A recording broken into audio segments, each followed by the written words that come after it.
Assalamualaikum warahmatullahi wabarakatuh. Perkenalkan, nama saya Wida Eliana Zain, mahasiswa Universitas Nahdlatul Ulama, Prodi Bimbingan Konseling, nomor induk mahasiswa 0532310666, semester 5. Pada kesempatan ini saya akan menjelaskan apa itu pedagogi. Video ini untuk tugas akhir semester mata kuliah Pedagogika dengan dosen pengampu Ibu Dewi Aisyah, SPDI, MPDI. Pedagogik adalah ilmu yang mempelajari masalah mendidik dan mengajar, khususnya dalam konteks pendidikan anak dan remaja. Fokusnya pada proses interaksi antara pendidik dan peserta didik untuk mencapai tujuan pendidikan yang holistik. Esensi dan tujuan pedagogik untuk membentuk manusia seutuhnya, beriman, berakhlak mulia, sehat, berilmu, kreatif, mandiri, dan menjadi warga negara yang demokratis serta bertanggung jawab. Mengembangkan potensi peserta didik sesuai dengan bakat, minat, dan perkembangannya.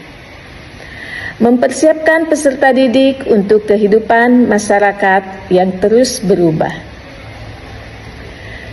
Prinsip-prinsip pedagogik. Prinsip-prinsip ini menjadi panduan untuk praktek pendidikan. Yang pertama adalah prinsip motivasi. Proses belajar harus dimulai dari minat dan kebutuhan peserta didik. Yang kedua adalah prinsip aktivitas. Peserta didik harus aktif secara fisik, mental, dan emosional. Ketiga, prinsip perbedaan individual. Setiap anak itu mempunyai karakter yang unik, perlu pendekatan yang berbeda. Prinsip pengalaman adalah belajar yang bermakna, yang berasal dari pengalaman langsung. Kelima, prinsip kerjasama. Lingkungan belajar harus mendukung kolaborasi. Keenam, prinsip pembiasaan. Pembentukan karakter melalui kebiasaan positif. Ketujuh, prinsip keluasan. Metode dan strategi harus fleksibel sesuai dengan situasi. Kedelapan adalah prinsip keterpaduan. Mengintegrasikan semua aspek perkembangan, baik kognitif, afektif, dan psikomotor. Teori belajar yang relevan dalam pedagogik. Ada konstruktivisme. Peserta didik membangun pengetahuannya sendiri melalui interaksi dengan lingkungan.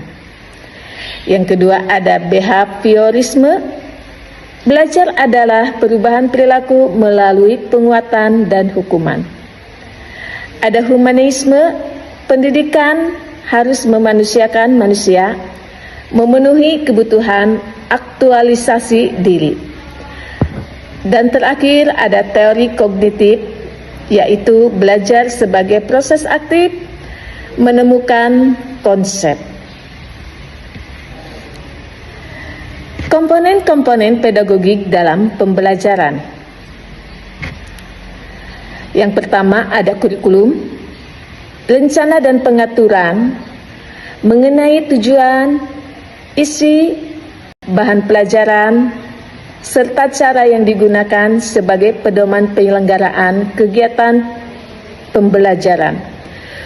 Kurikulum 2013 dan kurikulum Merdeka di Indonesia menekankan pada pendekatan saintifik dan penguatan karakter. Metode-metode pembelajaran. Ada metode ceramah, diskusi, dan tanya jawab. Inquiry dan discovery learning, problem based learning, project based learning, cooperative learning, dan pembelajaran berbasis ICT. Media dan sumber pembelajaran.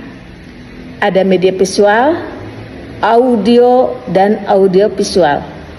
lingkungan sekitar, narasumber, buku, serta internet. Untuk evaluasi pembelajaran, ada formatif, yaitu untuk perbaikan proses atau asesmen kelas, sumatif untuk penilaian akhir atau ujian, autentik adalah menilai kemampuan nyata baik portofolio, proyek unjuk kerja.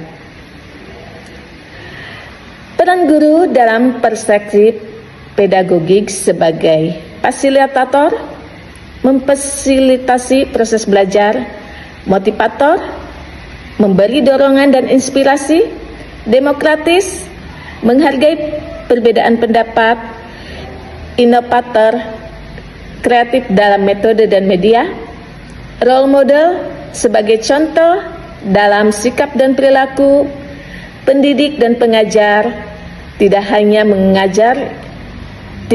mengajar atau mentransfer ilmu, tetapi juga membentuk karakter.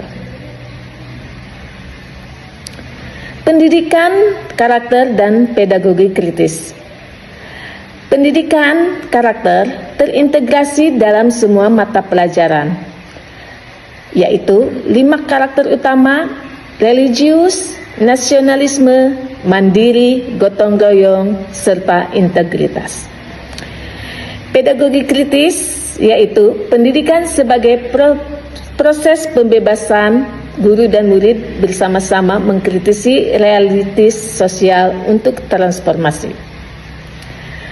Tantangan pedagogik modern di era digital, kita menghadapi distraksi gawai, hoax, dan pentingnya literasi digital, keragaman budaya dan kemampuan, tuntutan keterampilan abad 21, serta pendidikan peduli kesehatan mental peserta didik. Penerapan pedagogik dalam kelas. Yang pertama ada lesson study.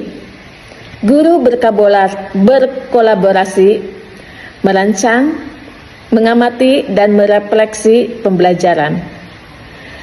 Pembelajaran diferensiasi, menyesuaikan konten proses dan produk belajar dengan kesiapan minat dan profil belajar peserta didik.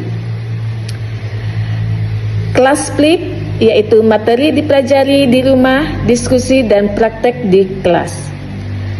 Pembelajaran sosial emosional, mengelola emosi, menunjukkan empati, dan membangun hubungan positif. Pedagogik adalah ilmu sekaligus seni dalam mendidik. Ia tidak hanya tentang apa yang diajar, tetapi juga penting bagaimana cara mengajar dan untuk apa diajar. Guru yang pedagogis adalah guru yang reaktif, empatik, kreatif, dan berkomitmen pada pertumbuhan holistik setiap peserta didik. Demikian pemaparan materi pedagogika dari saya. Mohon maaf apabila banyak kurangnya. Assalamualaikum warahmatullahi wabarakatuh.